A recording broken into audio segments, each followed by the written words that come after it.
அண்மை செய்தியை பார்த்துக் கொண்டிருக்கிறோம்.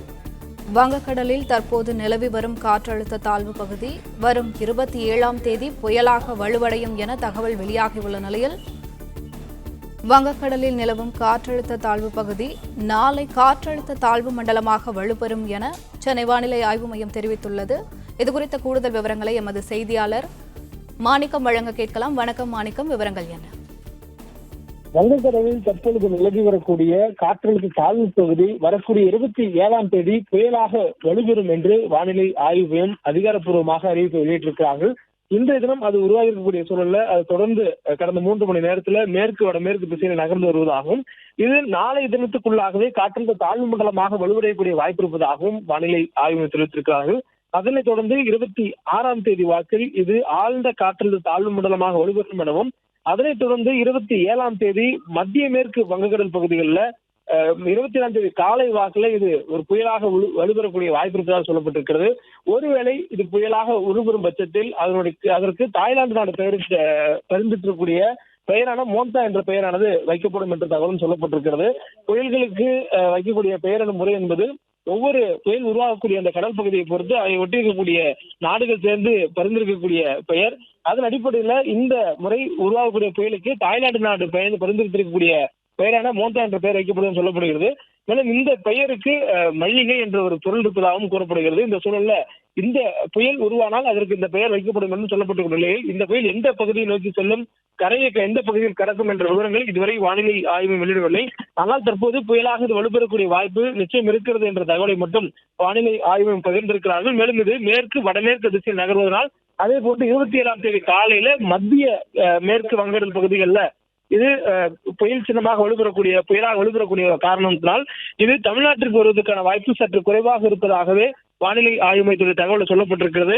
குறிப்பாக 26ஆம் தேதி இது ஆழ்ந்த காற்றழுத்த தாழ்வு மண்டலமாக வலுப்பெற்றதுக்கு பிறகாக தென்மேற்கு வங்கக்கடல்ல அதனை ஒட்டி இருக்கக்கூடிய மத்திய மேற்கு வங்கக்கடல் பகுதிகளில் இது புயலாக வலுப்பெறும் என்று சொல்லப்பட்டிருக்கிறது. இது ஏறக்குறைய சென்னையிலிருந்து அதனுடைய தொலைவு சராசரியாக 400 கிலோமீட்டர் தொலைவரையிலும் இருப்பதற்கான வாய்ப்பு இருப்பதாக சொல்லப்பட்டிருக்கிறது. அந்த அடிப்படையில இது புயலாக வலுப்பெறும் பட்சத்தில் அதனுடைய நகர்வு எந்த திசை நோக்கி இருக்கும் என்பது பின்னர் தெரிய வரும் எனவும், மேலும் இது 27ஆம் தேதி காலையில புயலாக வலுப்பெறக்கூடிய வாய்ப்பு இருப்பதனால இன்னும் அதற்கு 3 நாட்கள் இருக்கிறது. அதுக்குள்ளாக வானிலையில் நிகழக்கூடிய மாற்றங்களை பொறுத்து அது நகரக்கூடிய திசையில் மாற்றம் ஏற்படலாம். மேலும் அது புயலாக வலுப்பெறக்கூடிய காலத்திலும் மாற்றம் ஏற்படலாம். ஒருவேளை முன்னதாகவோ அல்லது காலம் தாழ்த்தியோ அது புயலாக வலுப்பெறுவதற்கான வாய்ப்பு இருப்பதாகவும் சொல்லப்பட்டிருக்கிறது. மேலும் கடந்த 3 மணி நேரத்தில் இது நகர்ந்து வந்திருக்கக்கூடிய திசையும் மேற்கு வடமேற்கு திசையில் இருக்கிறது. வழக்கமான புயல்கள் நகரக்கூடிய அதே திசையில இதுவும் நகர்ந்து வரக்கூடிய சூழல்ல அடுத்து வரக்கூடிய 24 மணி நேரத்துல இது காற்றழுத்த தாழ்வு மண்டலம் என்ற நிலையை எட்டும் எனவும், அதனைத் தொடர்ந்து 26ஆம் தேதிக்குள்ளாக ஆழ்ந்த காற்றழுத்த தாழ்வு மண்டலம் என்ற நிலையை எட்டும் எனவும், அதனைத் தொடர்ந்து 27ஆம் தேதி காலைக்குள்ளாகவே இது புயல் என்ற வடிவத்தை எட்டும் எனவும் சொல்லப்பட்டிருக்கிறது. அதாவது 27ஆம் தேதி காலையில் புயலாக வரும் என்று சொல்லப்பட்ட நிலையில் நம்ம இதுக்கு முன்னதாக 26ஆம் தேதி வாக்கில் தான் காற்றழுத்த தாழ்வு மண்டலமாக வலுவடையும் என்று சொல்லப்பட்டிருந்தது.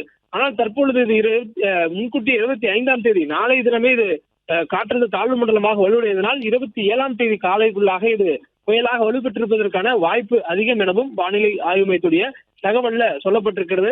மழைக்கான வாய்ப்பு பொறுத்த மட்டில் இது கரைக்கு அருகே வரக்கூடிய வாய்ப்பு குறைவு என்றாலும் கூட இதனுடைய சுழலும் தன்மை மற்றும் காற்றினுடைய வேகத்திலும் அதனுடைய திசையும் பொறுத்து தமிழ்நாட்டில் ஓரிரு இடங்கள்ல மிக கனமழைக்கான வாய்ப்பு இருப்பதாகவும் சொல்லப்பட்டிருக்கிறது. அதுவும் குறிப்பாக 25, 26ஆம் தேதி நாளை மறுநாள் ஆகிய நாட்கள்ல இது நமக்கு கனமழையை ஏற்படுத்தக்கூடிய வாய்ப்பும் ஓரிரு இடங்கள்ல மிக கனமழை ஏற்படுத்தக்கூடிய வாய்ப்பும் இருப்பதாக வானிலை ஆய்வு குறிப்பிட்டிருக்கிறாங்க.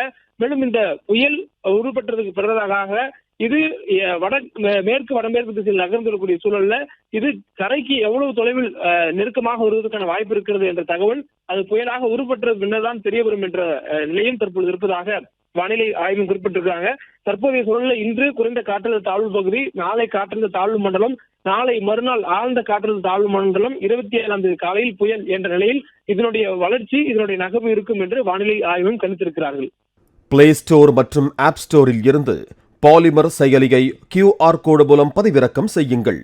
செய்திகளை உடனுக்குடன் பெறுங்கள்.